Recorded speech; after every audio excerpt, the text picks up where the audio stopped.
Is the driver of the Cybertruck incident at the Donald Trump Tower a potential whistleblower for the strange aerial aircraft that we've been seeing and new technology the US and China has, and potential war crimes that the US has caused? With emails, texts, and a note saying this is a wake-up call, was Matt Livelsberger trying to get the attention and not trying to cause harm because he was on the run from the FBI? And even more, could he still be alive?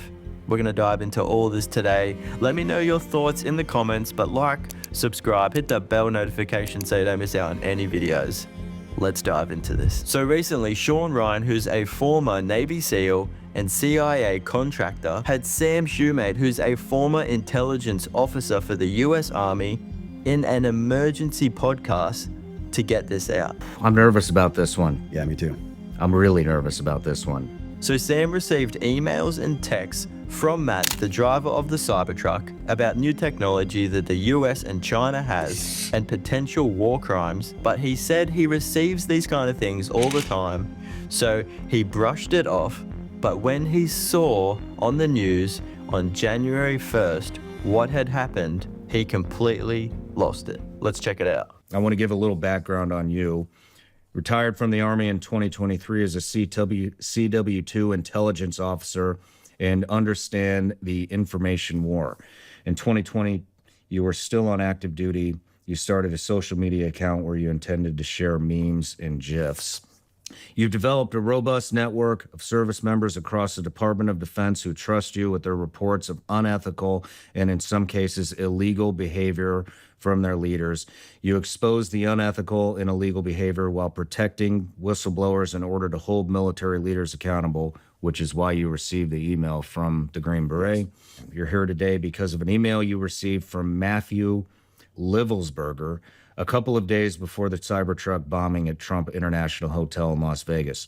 You'll also be able to discuss what you know about the terrorists who conducted the New Orleans attack. Did I miss anything? No, that sums it up. Yeah. Perfect. I'll give a background on why that's significant so your viewers understand how this came into my inbox. There's a lot more to this story, as you'll find out. So Yeah. So let's go to you, Sam. Tell me how you got the emails. This burner account said, hey, check your DMs, check your DMs, check your DMs. So I go in there and try to find it. There's no message from this guy, hadn't come through or whatever. And then he messages again once that message was opened up. And I said, hey, your previous messages haven't come through. What do you want to tell me? And he said, what I'm going to send you, now these are literally his words. What I'm going to send you is going to change the course of humanity. That was his phrase, change the course of humanity. Okay, a little bit dramatic. I get these messages all the time. People have this big story they want to tell. They want to expose their command, whatever.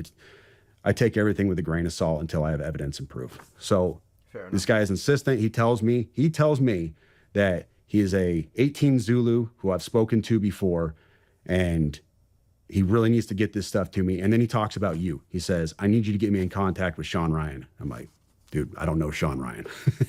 I'm not that big, but he's insistent that I get him diverted to media sources, says go to Fox News, whatever else. And I said, all right, tell me what you got. So I give him my Proton email account, give him my signal number, and he reaches out immediately. And I'm going to read this initial message for you because doesn't have names or anything else on it, but this was his message on Sunday. He reached out and said, like I said, this last Sunday, he said, sending with a VPN active on Wi-Fi only. Do not message me. I will send out updates via both Signal and email, but trust me, you're going to want to be involved. Well, first of all, no, I didn't want to be involved. My initial take was, okay, this is off the deep end. It's bonkers. I can't validate or verify any of the stuff in this manifesto. Mm-hmm. And I told him that in a subsequent email. And I'll read that to you later, my response to him.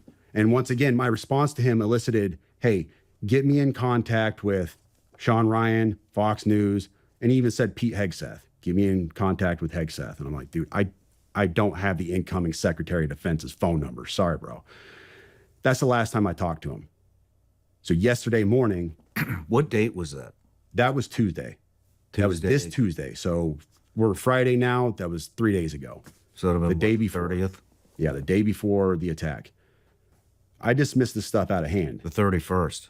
It was on the 31st. Yes. In fact, I posted something on my, I told your producer about this as well, but this was a post I made on Twitter. I was just trying to be humorous, off the cuff. It was, I didn't mean anything about it. I was just being humorous for my audience. I said, my inbox was especially eventful today. Allegations of war crimes, government anti-gravity technology, and fears about being tracked and watched by the feds. It's always, the world is ending and I have this information that needs to get to the media, and never, how you doing, brother? Everything all right? I was just playing off of a meme. It was just supposed to be a joke. That was the body of his email that he sent me. And I didn't think anything about it. I didn't know who Matt Berg was, Matt Livelsberg, or anything else. He told me who he was in the email. He pointed me to his LinkedIn account. I didn't know any of this stuff. And I was just kind of being humorous with my audience. Like, I get these crazy messages sometime. And then the day after that message, I wake up and it was like, hey, Sam, nobody in the community seems to know this guy. Do you happen to know who he is? And I played that for you before we came up here. Just absolute shock. That's how I woke up yesterday. Do you want to play it now? Yeah. Excuse my language. I was definitely in shock. Let me find this chat. So, You know, while you're digging through that, you know what we should do? I should get that Instagram account from you to see if they messaged any of our Instagram accounts. And we should also get that I email don't have address. it. I deleted it. You deleted it. He told me to delete it, and I deleted it. Okay. Yeah. We should also get that email address and see if they sent it in to the sent it in through the website, and see if he tried to contact us. Get that to the FBI. So I'm in a military. Hopefully they actually do something. Yeah, I'm in a military group chat. Buddy Green Beret, Corey, he says, at Sam. No, nobody I've asked in the community knows him. You is at 8:46 a.m. yesterday.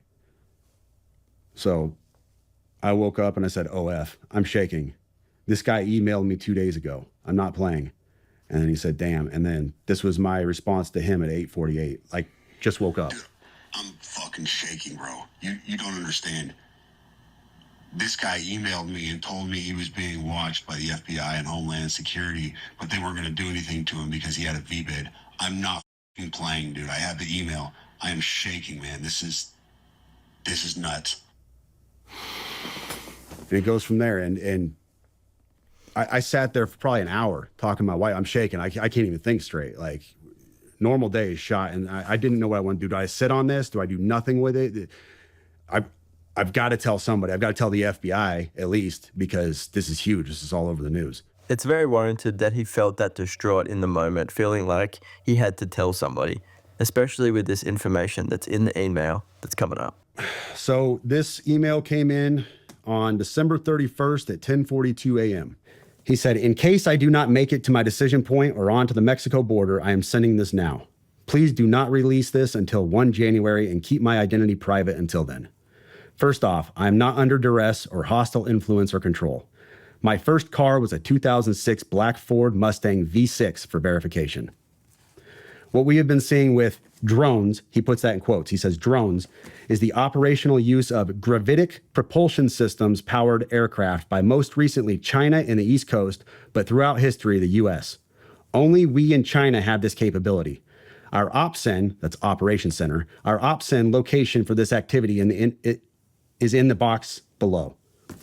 China has been launching them from the Atlantic from submarines for years, but this activity recently has picked up. As of now, it is just a show of force, and they are using it similar to how they used the balloon for SIGINT and ISR, which are also part of the integrated comms system.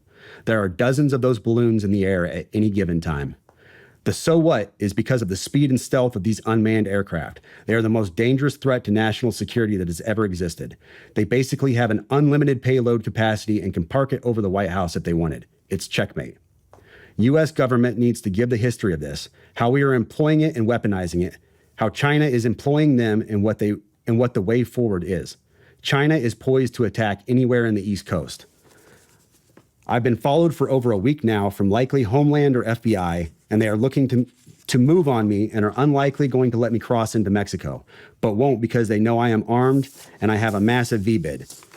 Let me pause right there for a second. So he says a massive VBID. When I was talking to the FBI yesterday, they didn't know what a VBID was. I had to explain what that acronym meant, literally. You fucking serious? Dead serious. I said it twice and he goes, you said that word VBID. Can you tell me what that is?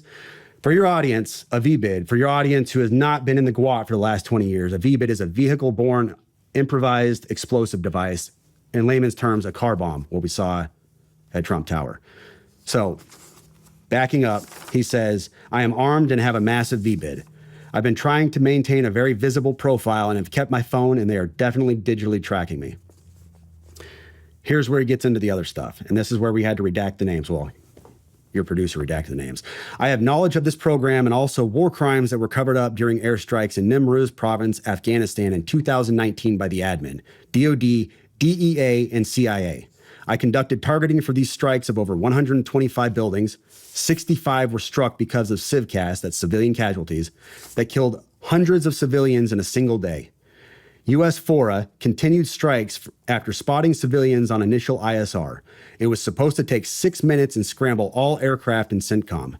The UN basically called these war crimes, but the administration made them disappear. I was part of that cover-up with U.S. FORA, an agent, redacted, of the DEA. So I don't know if my abduction attempt is related to either. I worked with, redacted, IO staff on this as well as the response to Bala Murghab. Redacted commander at the time, redacted can validate this. You need to elevate this to the media so we avoid a world war because this is a mutually assured destruction situation. Then he says, for vetting, my LinkedIn is Matt Berg or Matthew Livelsberger, an active duty 18 Zulu out of 110, that's 1st Battalion 10th Special Forces Group.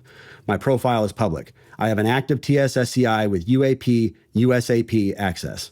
What if these aircraft that we've been seeing have some kind of crazy technology that we have no idea about, that break the laws of physics as we know them, that they can accelerate into a hypersonic speed and quickly change course, and as it says, unlimited payload capacity? That's some scary technology. What is a gravitic propulsion system? To be honest with you, it is a fancy term you're going to find in science fiction. You won't find it in any, as far as I know, you won't find this in any kind of official manual or, scientific research. This is all science fiction. So, but what struck me is his use, what strikes me now, not then, but what strikes me now is his use of a very specific term that nobody else call it. If you asked me, I would say an anti-gravity propulsion system. That's how I would describe it because I don't know this stuff. He said gravitic propulsion system. Apparently the body found didn't match the DNA of his son, and he could have potentially used the CyberTruck's self-driving technology to drive it up to the Donald Trump Tower. There could have already been a deceased body. That's why the DNA didn't match. And CyberTruck seemed to withstand a lot of damage. And because Matt Burge was part of the Army Special Forces, he would have known that the explosion would have been contained. So it doesn't seem like he was out to cause harm, but to get the message out. Very capable guy, but he loads the Tesla up. A Tesla, which Elon Musk brags about being bulletproof, right? So this is one of his selling points. It's bulletproof. We even saw Joe Rogan shoot an arrow at it and wasn't able to puncture this thing. So he loads up a Tesla knowing that it's going to, not explode like he wants it to with fireworks and a bunch of other junk when he can make a car bomb that's going to level this place. Here's what I think. So the PAO, the Army PAO, is saying that the body inside the cab did not match the DNA of his child. All right. We also know that there was no, they said he was shot by a Desert Eagle. We know that there was no signature when it rolled up. So nobody shot themselves when it rolled up to it. You would have seen a large signature. Mr. Guns and Gear, he's on X. He goes into this a lot in depth. He's a firearms expert and he talks about this. And there's no signature. So this is what happens.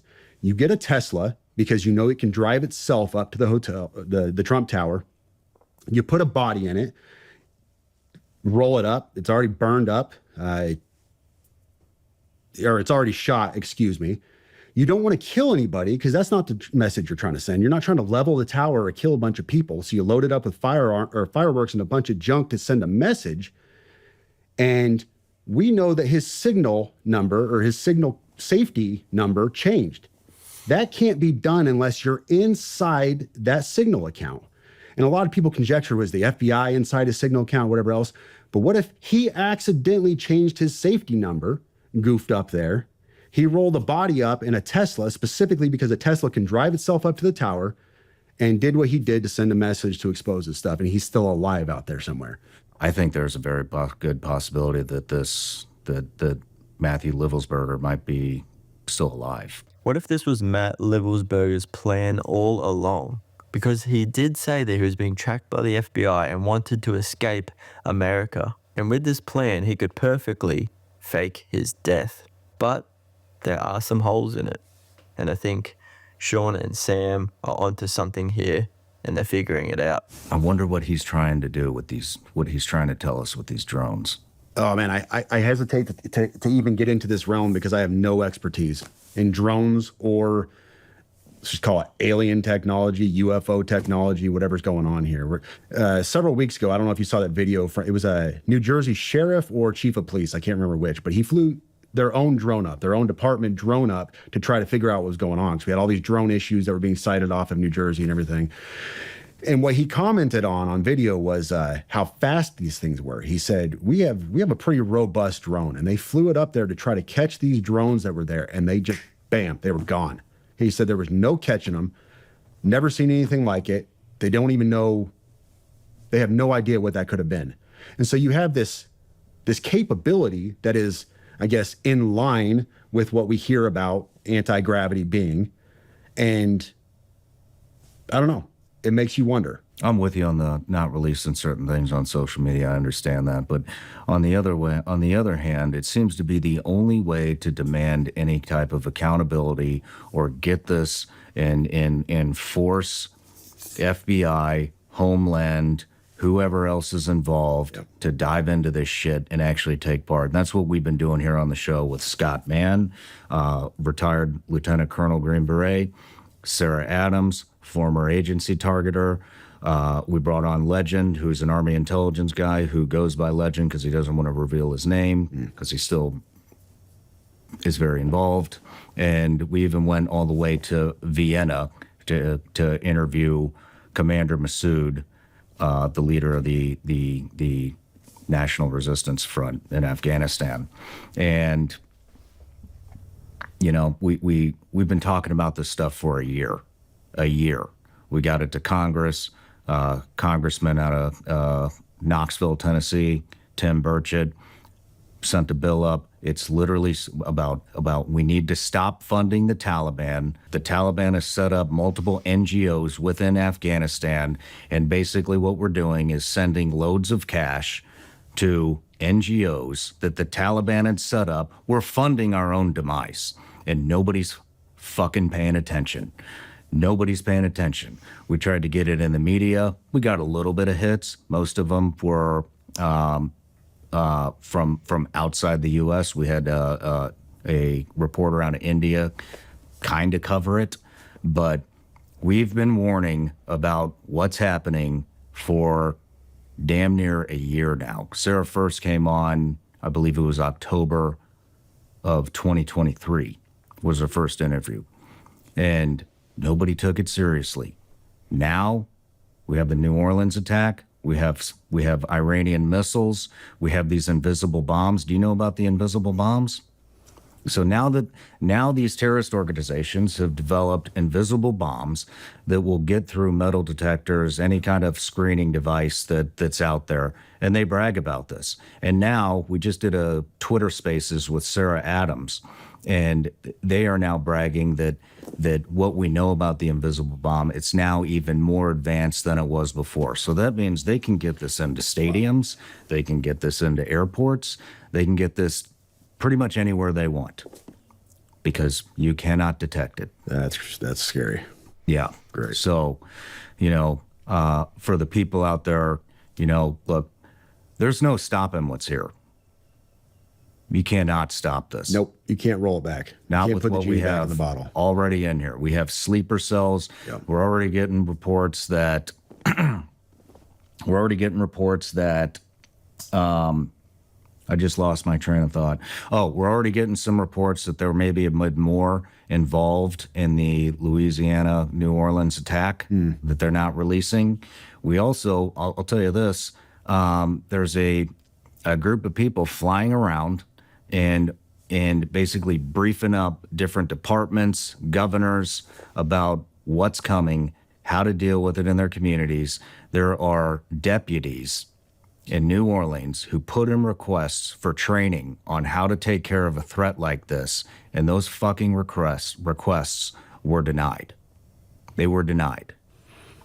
And so what I basically want to say is it's going to be a bloody 2025. Now, that is some serious information if all this is true. Borders are open, anyone's coming in, no checks and balances. You can't prevent these people coming in if they're already here. They hide in plain sight. Just pray the law enforcement tracks down the stuff and gets the training they need to prevent any kind of attack. I'm very interested to see if more information comes out about this. I'll make some more videos if more information comes out about this, but let me know your thoughts in the comments. Like, subscribe, hit the bell notification so don't miss out on any videos.